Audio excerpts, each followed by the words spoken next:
Hello, everyone. Welcome to Vintage Books Live. Tonight, I am very excited to have Neil Cochrane here.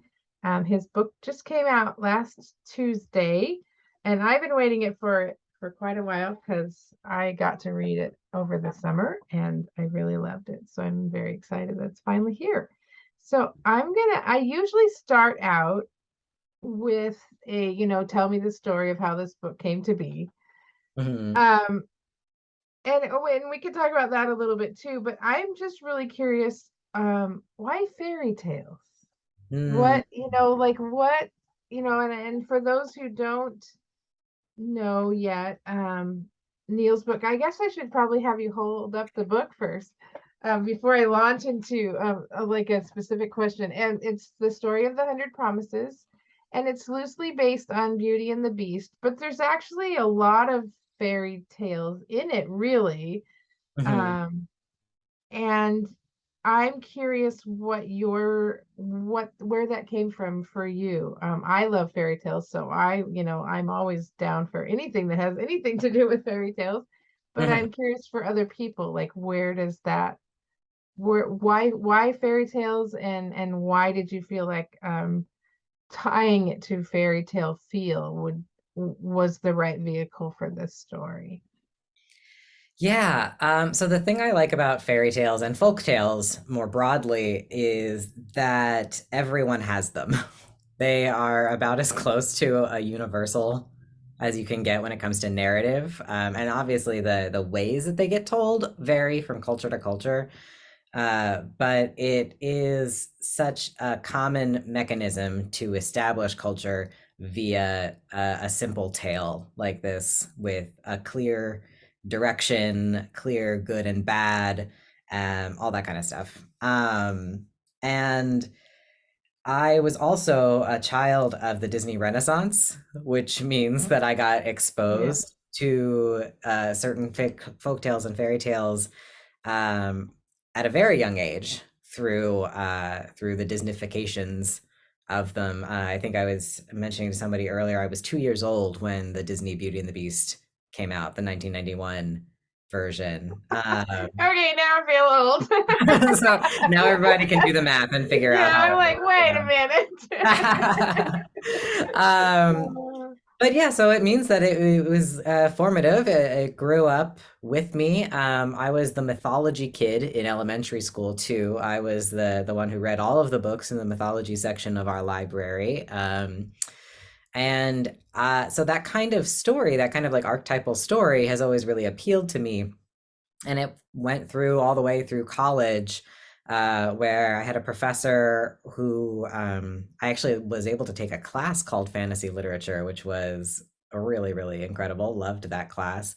Very influential on me. But in it, we read an essay that J.R.R. Tolkien has actually written. I think it's called On Fairy Tales, but it's definitely about fairy tales. And he talks about the relationship between fairy tales and culture and modern literature. And that really like struck home for me, that fairy tales are still so present in the way we construct our world. And I mean, that's kind Mhm. of obvious anytime you look at, there are so many retellings and so many things that draw on these structures, that like, yeah, we're not talking about Grimm's fairy tales anymore, the way that they did them, but the fairy tales have never gone away. So, Yeah, yeah. Well, and I think it's really interesting, and we'll get into like more details later because I don't want to like bring up too much meaty question right at the beginning, but it's really interesting how they convey they're used to convey culture even as they stray from what the original was. So you talked about the Disneyfication of it, and that like Disney is such a sort of subtle but powerful part of culture for mm, most American kids. And yeah, it's an interesting thing to think about how they're still impacting us in ways that are maybe sometimes good, but honestly, sometimes not so great. So Yeah. we'll bring that back up in a little bit, but it's interesting to me how pervasive they are still, even though we think of them as like something that we tell kids. It really is so much deeper than that. But so before we get to all of that nice meaty stuff, this actually might end up being meatier than I think it will too. I'm really curious, like from I'm sure this was a conversation with Laura at your publisher at Forest Avenue too, but like I have an art copy, Mhm. so my copy is just plain and white Oh and yeah. You got like that and like really proof yeah, bound everything. yeah, and it has the title "I Will Go to the Bank by the Wood," which isn't what the title ended up being. So No. I'm really curious because I suspect that most people really haven't put a lot of thought into this. Like, what was the process? Sometimes you have a book and you know what the title is from the beginning, and that's what the title ends up being. But clearly that wasn't the case here, and so I'm really curious what the process for you deciding with you and with Laura, like what was the final title going to be? Yeah, so the original title, I'm just Googling because I want to make sure I get the quote right. The original title came from a Song of Myself Oh, uh, yeah. Yeah. by Walt Whitman, and the full section of it, let me see, is I will go to the bank by the wood and become undisguised and naked. I am mad for it to be in contact with me. So that's uh Yeah. the core, I guess, that I Yeah. Yeah. it No, I was. mean, as soon as you read that, I'm like, oh, wow. Yeah. Now I understand why you were using that as the title. But Yeah, it was really a title that like encapsulated the exposure and the mm, vulnerability that I was hoping yeah. to uh Yeah. infuse the manuscript with. And we did end up talking about it. It was interesting because I was open to changing it the whole time, except in that I was not sure what any other title option could be. Like, Yeah. that one had Yeah. just been in my brain for so long that I have a hard time thinking of it as anything else. Yeah. I'm the kind Yeah. of person I cannot use placeholder names for things because I will get Yeah, attached. no, I very much can understand. Like it's always gonna, even if the title changes for me in my head, it's always gonna be whatever it was the whole time I was working on it. So yeah. But so that one we ended up, it was a conversation between me and Laura and her PGW reps, her distribution reps. And that was how we came up with some alternative titles and ended up using the story of the Hundred Promises, which is obviously, or maybe not so obviously, Yeah. the Yeah. title of one of the fairy Yeah. tales. No, I Um, did pick up on that. mhm. And that fairy tale is one of my favorites in the Yeah. book, the story of the Yeah. Hundred Promises one. Yeah. That's great. Yeah, I think that we don't always think about as readers, we don't always think about like what goes into a title. And a lot of times it isn't always just what the author picks, it's the conversation with the editors and distributors of like what's Hmm. going to appeal to readers. um Yeah, it's what's going so to be memorable and what's going to roll off the tongue a little bit yeah, better. yeah, And yeah, I still love I Will Go to the Bank by the Wood as a title, but it is a much more standoffish vibe yeah. than the Well, story. and it's maybe a little bit more of obscure of a reference, whereas I know when I was reading it and I got to the fairy tale or the story of 100 Promises, like, oh, cool, that's where the title comes from. So I Hmm. think that. And so more keeping on with the theme of like writing process. Um for I know you we talked about the fact that you actually worked on this, well, I think it was what, 5 years ago? Hmm. So I realized that this might be a little fuzzy. So if we just need to, if you're just like, I don't remember, it's totally fine. We can go on to the next question. Okay. but but I'm curious, like there is well, I'm trying to ask this without giving too much away, but there's a very sort of not, it's not hard to follow when you're in the story and you're reading, but Hmm. there is a fairly complex sort of weaving of more than one character's story going back and forth, and the stories that weave through it that you're Hmm. not sure how they're related, and then it becomes more and more obvious like how everything is related. And I'm curious from a writing perspective, like how did you keep track of all that when you were writing? I mean, it's fairly complicated. Um, and I don't want to say that and have people listen to think, oh, that's a hard book to read, because it really wasn't. I mean, as you were reading, you successfully made it so that that wasn't hard to follow, and it was like a, I don't know, it was almost like a little Easter egg trail of, oh, hey, that goes there and that goes there. And as you're reading it, it was really kind of a fun thing, that part of the story is like digging through all the layers and starting to discover how they all interrelate. But as a writer, and when you're in the process of writing it, like keeping track of all those threads and how they're going to piece together, I'm curious how, what that process was like for you. And like both good and bad. Like, how did you keep tabs on all those threads as you were going through?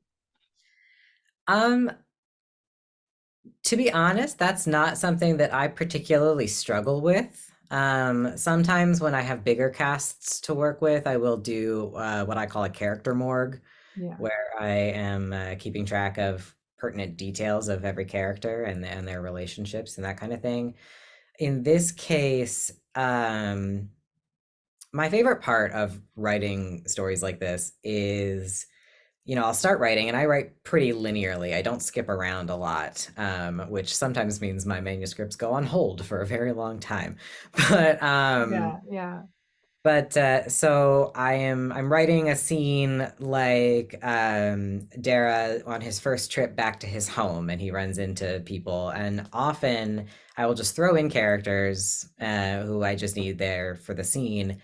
And then what will happen the further I get along, the more connections I make between those characters and go, oh, that person can also be here, or like yeah, this person can also have that kind of relationship. And it's mostly just about, for me, like knowing them, knowing each of them, and having an understanding of their personality and their history. And that's the kind of thing that I find really easy to keep track of in my head, because I'm kind of a character first writer. yeah, yeah, I get attached to my characters very, very quickly. And very thoroughly, and often I will start writing with like one kind of trajectory or even romantic pairing in mind, and suddenly my brain will be like, but what if we did this one instead, because you just wrote this random character who is supposed to be just kind of a throwaway, but what if we actually made them like really important, because they're really vibing, they're really having chemistry here. yeah. And it's terrible for Dara because he has chemistry with everyone that he meets. uh, but yeah, Well, but so I think in the end that that is, I don't know, it's such an essential part of who he is though too, mm, which I really loved, just that sort of love and respect for everybody that he meets. yeah. So I think it worked. Yeah, yeah. But yeah, so the characters are easy for me to keep track of. Yeah, yeah. When you okay, now I gotta peer down because I can't remember. Oh, so now I think I picked out a passage related to this question, just so everybody knows why I'm suddenly jumping to having Neil read. But I asked Neil to read a little piece of one of the scenes that occurs really early on in the book, and then I'm going to ask a question that's related to that. So Mhm. And so it's just this one paragraph, right? yes, Okay. Love is not earned through deed or word. It is not paid for by kindness. It is not a reward. It is not given and received, exchanged like gifts shared in the bounty of midsummer or even in the scarcity of midwinter. That is generosity, but it is not love. Love is many hands weaving a blanket that warms all who lie under it. It is a ship guided through storm and calm alike by the knowledge, strength, trust, and experience of those who crew it. He shook his head. It is curiosity instead of indignation, and acceptance in place of fear. I love that so much. I have all these smile faces written around it.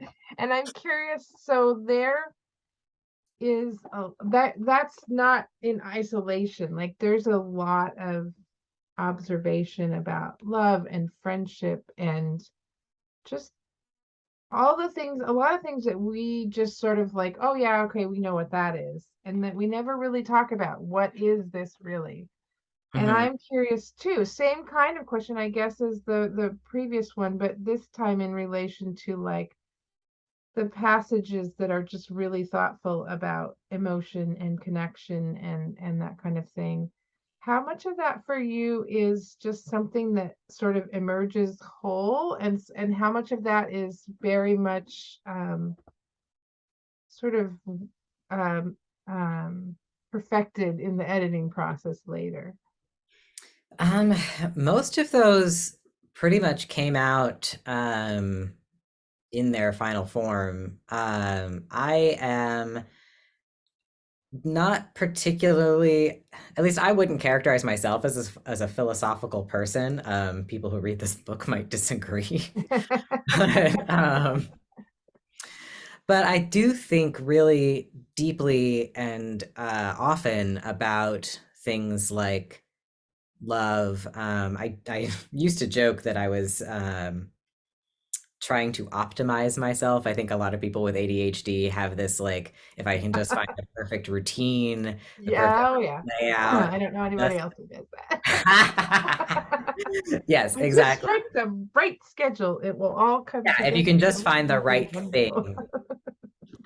And that applies to like the way you approach your relationships sometimes too. It can be very tempting to think about like there's a right way of behavior and there's a right way to do things. And I think that when it comes to relationships, we do have models in our society for what a romantic relationship looks like, what a standard partnership looks like, and even what like a parent-child relationship looks like. But the problem with those, as I say, is that like we don't talk about what they actually mean. And I have found in my experience that like the biggest hurts that I've experienced have come from a thwarting of my expectations. Mhm. Whether it was like the expectation that my parents would love me or the expectation of certain behavior from a Mhm. loved one. And it's so there's a need, I think, and I think more and more people are acknowledging this, to actually be clear about what it is that we want from each other, what we Mhm. need from each other. And there's gonna be, I think, for me, it's been really freeing and helpful to understand, okay, what do I need from you now? Can you give it to me now? Or not? And Yeah. Yeah. uh, so I think that it's important, especially in very intimate relationships, to know what you expect from each other. Yeah. Yeah. And that's the thing about um, committed relationships in a romantic sense generally that I think is what should be so important and what is should be so celebrated about that kind of thing is that like we are making a deliberate commitment. I just think that there needs to be more conversation about what Yeah. that Yeah. commitment actually is. What it looks like and how it changes. And yeah. No, and I think that honestly kind of dovetails back to what we were talking about, like cultures through time, like Grimm's fairy tales was reflecting a certain cultural norm that doesn't necessarily reflect even the originals of where those came from. And like Disney has takes those and yes, they Disneyify them in the sense that, the Snow White stepmother doesn't end up dancing in hot shoes at the end. Which But is I honestly also a missed feel I opportunity. also feel like they Disneyify them in sort of the um, types of sort of norms and stereotypes of relationships. I Hmm. think they've made some efforts recently to where it's like they don't always end up in a relationship, or they don't, they've made some efforts to reflect different cultures maybe a little bit better than they Hmm. had before. But I still think that that is such a powerful hold on us as a culture and what this is supposed to look like. And I think what I was really struck by as I was reading and really loved, and why I'm just like trying to hand this to everybody, is I think it's like takes the fairy tale and it makes it so that it's not a Disney version anymore. It's like what you're talking about, where yes, we all need to talk about what we need and what we want, but there is such an ease about how everybody is included in the story as you go along. You know, we just talk about it. I think it speaks highly to just normalizing all different types of people, you know, that everybody lives in this story, those stories that you've created, and there's all different kinds of people, and they're just living their lives and being normal and being side characters or whatever. And I think that that's such a powerful way of just making it so that it just feels like, yeah, okay, this is just the way it should be. Uh, Hmm. which is part of what I loved about this, because it is kind of an answer to Disney sort of just presenting of, oh, this is just the way it should be, or television or movies or whatever. And so, did you think about that a lot when you were writing it, or did you just kind of let it be your story that you were going to tell, and then people like me come on later on and say, hey, look at all these things here, and you're like, okay, yay. Yeah, no, I did think pretty deliberately, especially about the question of love, because so many fairy tales, especially the Disney versions. In fact, I might say only the Disney versions, because I don't remember any translations I've read of Grimm's fairy tales ever actually using the phrase "true love." Uh, No, yeah, not really. but I really wanted to interrogate what that means. And I love a lot of the more modern approaches to it, like the Maleficent movie, the first movie, where the true love that wakes up Princess Aurora was the parental love between Maleficent and Aurora. I love that take. And in this, I was still writing a romantic relationship Yeah. Mm, at the core, but I wanted to think about what true love is and what it represents and what it can do in this kind of magical setting. Because I do think it's something that people just don't think about enough. yeah, Um, yeah, like we make so many assumptions every day about our relationships and what we want from them and what our partner should or should not be doing. And I think that that is just a recipe for disaster. yeah, yeah, yeah. Sorry.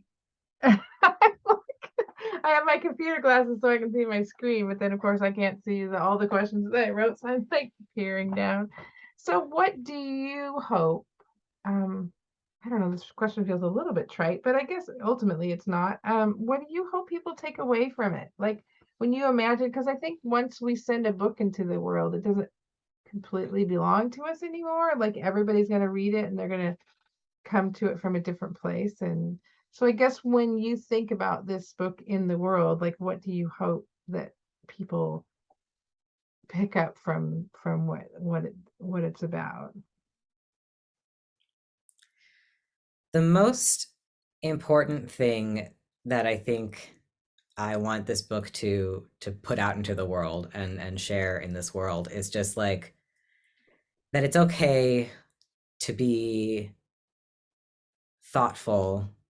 And it's okay to be quiet and kind and it's okay to just accept people. Nothing bad's gonna happen if you Yeah, just treat yeah, people with grace and kindness. yeah. I love that. And my last question, because my little timer is saying, you're going to go very soon. For those of you who don't know, we use a free Zoom, so we have a 40-minute time limit, and it comes up with this little timer that says, "Okay, this is how much time you have left." So Mhm. I'm curious. I can't remember if you said anything about this earlier, but do you have other books that you're working on that you're allowed to talk about yet? Or stuff that maybe you can just say, yeah, it's coming, but that's all I can say? Yeah, I mean, I am not under contract anywhere, so I can talk about everything. Yay! I have a graphic novel, which is a trans retelling of Twelfth Night that my agent is Oh, currently pitching. So yay. if there are any publishers who end up seeing this, Yay, call me. please let's talk. And then in the meantime, I've got a another sort of fairy tale inspired fantasy. That's the one that was supposed to be a little bit more like this in style and is veering off into like traditional epic fantasy territory a little bit more. So it's been a while since I wrote that. It'll be fun though. Yeah, And then I have another project that I'm currently in like the research phase of. Um, and that's always a fun place to be. yes. Brand new. It's like when you like it's I don't know. I always think that the idea phase is like when you have a crush on somebody and you're just like, oh, I have this idea and it's so great and it's gonna be so wonderful. And it's I love that part. I don't much like when you're like in it and you're like, oh, this is not working the way I want it It's to. the possibility is all still there, Yes, and exactly. until you commit to an idea, and then suddenly you're like questioning, oh wait, was this the right one to choose? Exactly. Well, Yeah, thank you so much. I really appreciate you chatting with us. yeah, of And course. Thank you, Christy. we are hoping, I didn't hear today, if, but we're just so you all know that we have Neil's book on order. We've had a little supply chain snafu with it, but it is coming. I'm hoping we'll have it tomorrow. And as soon as it's in, he's going to come over and sign them. So you'll be able to get it from Vintage Books. And thank you so much, Neil. Yeah, thank you, Christy. Have a good night. Yes, you too. Good night.